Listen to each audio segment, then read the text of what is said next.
Mélomane depuis ses débuts à Musique Plus et ensuite à l'hebdomadaire Voir, Éric Parazelli a fait le grand saut vers Bonaparte il y a exactement 10 ans, en janvier 2001. Il est présentement dans les studios de Radio-Canada à Rouyn-Noranda. On lui parle à l'instant. Bonjour Éric. Salut Élodie. Ça va bien? Ça va très bien, même si je vous sens loin un peu, je vous entends bien proche dans mes oreilles. Je voudrais savoir, quand tu as commencé à travailler à Bonaparte, mais en fait, tu étais au Voir avant, tu as décidé de venir à Bonaparte. Qu'est-ce qui t'a attiré dans le projet de BAP? J'étais chef de section musique au Voir et à l'époque, il y avait un gars qui s'appelle Vincent Martineau qui était un peu l'instigateur du projet au tout début de Bonaparte, en fait, la version web là, que vous fêtez. Donc, lui est venu me montrer, en fait, une espèce de version bêta du site. Il m'a présenté le projet, il m'a expliqué ce qu'il pensait faire avec ça, d'intégrer la radio, le web, faire de la vidéo, du reportage, des fiches d'artistes. Et vraiment, franchement, moi, j'ai été tout de suite accroché parce que, de un, c'était l'occasion idéale pour la musique émergente de passer à un stade de professionnalisation, si on veut. Puis, à un point de vue personnel aussi, moi, ça me permettait de mélanger toutes mes expériences antérieures en télé, en radio, en écrit, en web, dans une seule et même job, comme vous faites. Tu as vraiment amené une formule de critique à Bonaparte. Comment tu as eu l'idée? Les questions, la signature à la fin. Je trouve ça bien le fun de voir que ça a perduré par la suite. Je sais pas, écoute, tu me poses une question, je sais pas, j'ai réfléchi à ça. Je suis parti sur un petit concept, puis ça s'est avéré être un filon qu'on pouvait exploiter quasiment à l'infini. Et puis je trouvais que c'était plus agréable à regarder, à lire qu'une critique qu'on pouvait lire tout au long, là, c'est-à-dire du début à la fin, avec un petit texte comme on en voyait en général, là, dans la façon dont on fait les critiques habituellement. Ça permettait un peu plus de fantaisie, un peu plus de frivolité, un peu plus de clin d'œil aussi. Et je trouve ça le fun que ça a perduré, effectivement. Tu as porté plusieurs chapeaux à Bonaparte. Entre autres, tu as été caméraman. On faisait tout et on faisait le son, l'entrevue, l'image, le setup. On était des one-man band à nous-mêmes. Je me souviens d'une situation que je ne referai jamais, mais vraiment jamais, où je me suis retrouvé dans un bar à Montréal pour faire une espèce de table ronde avec des journalistes anglophones sur la scène musicale anglophone. Et il y avait 3 personnes à interviewer assis à des tabourets. Et moi, j'avais amené 2 caméras, une perche, et je faisais l'entrevue et je m'occupais de l'image et du son en même temps.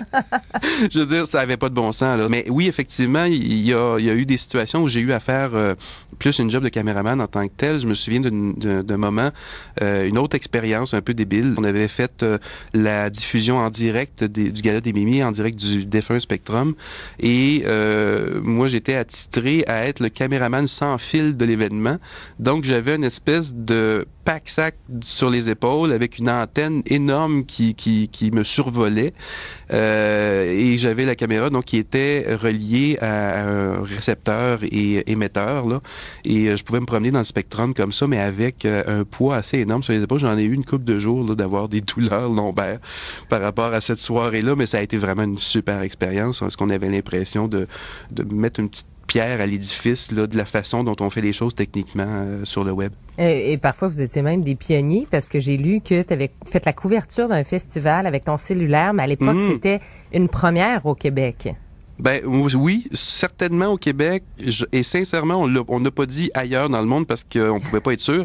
D'ailleurs, si vous faites Éric Parazelli, Printemps de Bourges, vous allez trouver encore ce qu'on appelait un moblog. Donc, c'est-à-dire que je suis parti avec un téléphone qui n'était pas encore disponible ici au Québec, qui était disponible en Europe, un premier téléphone 3G.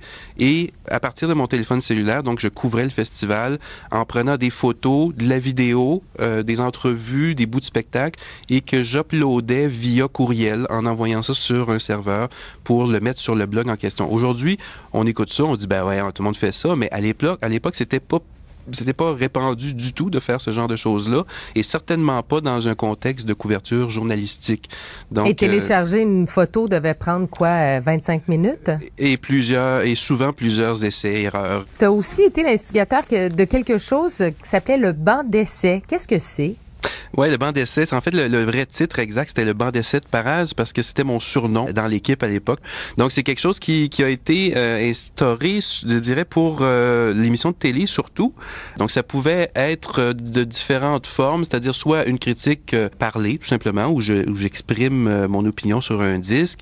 Mais ce qui a bien marché, c'était quand il y avait des collaborations, surtout, avec les artistes. Donc, ça m'arrivait de faire des critiques de disques en présence de l'artiste. Et il y a aussi d'autres situations où on demandait la collaboration de personnalités. Donc, je pense que le banc d'essai qui a marqué le plus les esprits, c'est vraiment celui sur l'album de Mosaïen, J'y révolutionne à l'époque, qui a été fait sur un banc du barbier Ménic. Éric, tu ne croiras peut-être pas, mais on a déterré justement ce banc d'essai-là chez Ménic.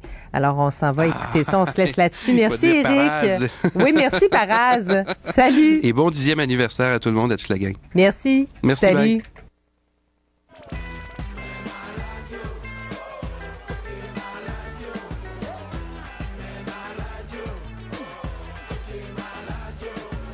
Hey, Ménic! Hey, Paraz, ça va? Ça va bien, toi? Très bien, merci. C'est beau, hein?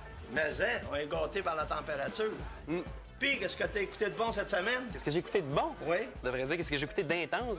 J'ai écouté le deuxième album de Mosaïen. C'est très intense. Mosaïen, c'est qui ça? Tu connais pas Mosaïen? Non?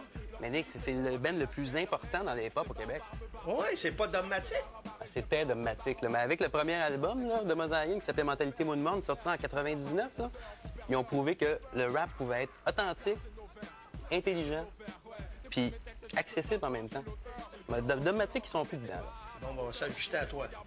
C'est pas un peu violent, le rap, Paraz? C'est pas des rassemblements de gangs?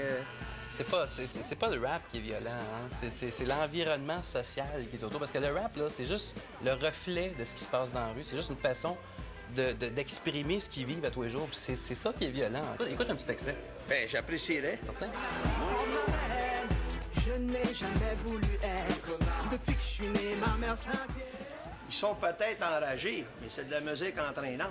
Tu m'as convaincu, je pense. Ben oui, mais c'est ça qui fait la force de Mosaïen. Parce que souvent, le rap, là, c'est linéaire, c'est répétitif. Ça peut finir par taper sur le système tellement que c'est trop simple comme rythme. Puis souvent, le message passe mal aussi par rapport à ça. T'sais. Tandis que Mosaïen, c'est tellement riche musicalement, au niveau des mélodies aussi, qu'on peut le réécouter là, à répétition, puis on se tannera pas, puis le message passe bien mieux comme ça. C'est vrai qu'on en apprend tous les jours. Puis sur cet album-là, Ménic, là, c'est sûr qu'il y a des tunes plus dures, là, mais il y a aussi, c'est super varié musicalement. Il y a une tune reggae, il y a des guitares rock, et il y a une super belle balade là, entre la chanteuse, elle s'appelle Jekyll, puis son frère s'appelle Impossible. Les deux sont chanteurs dans le groupe. Ils ont fait une tune sur leur mère. C'est super émouvant. C'est très, très touchant. Ça, c'est quelque chose qu'on n'entend pas souvent dans le rap. T'sais. Puis Jekyll, la chanteuse, on savait qu'elle était intense dans sa manière de chanter, mais là c'est vraiment exceptionnel. Écoute, à chaque fois qu'elle prend son micro, on a l'impression qu'elle va exploser tellement que l'émotion est dans le fond de la gorge. Il va falloir que je pense à changer ma musique dans le salon. C'est une bonne idée, ça. Mettons que quelqu'un a acheté le premier album, il va-tu l'aimer, celui-là? Ah, c'est certain, Ménic. C'est certain. Bon, peut-être il y a des textes qui sont peut-être un peu moins poétiques que sur le premier, mais ça apporte quelque chose, ça apporte du punch, ça apporte un côté plus direct à tout ça. Puis il faut dire aussi qu'ils ont eu pas mal de temps pour le travailler, ce disque-là. Ils ont travaillé fort dans les coins, là, puis ils ont donné leur 110 là-dessus. Écoute, on leur a donné là, le titre incontournable du mois à bande à part. C'est pas pour rien. Mais écoute bien, Paraz, toi aussi, tu m'as convaincu. Je vais te dire bien franchement, je vais en parler aux sportifs. Certain. Je compte sur toi, Ménic. C'est important de faire propager la bonne nouvelle comme ça. Crois-moi.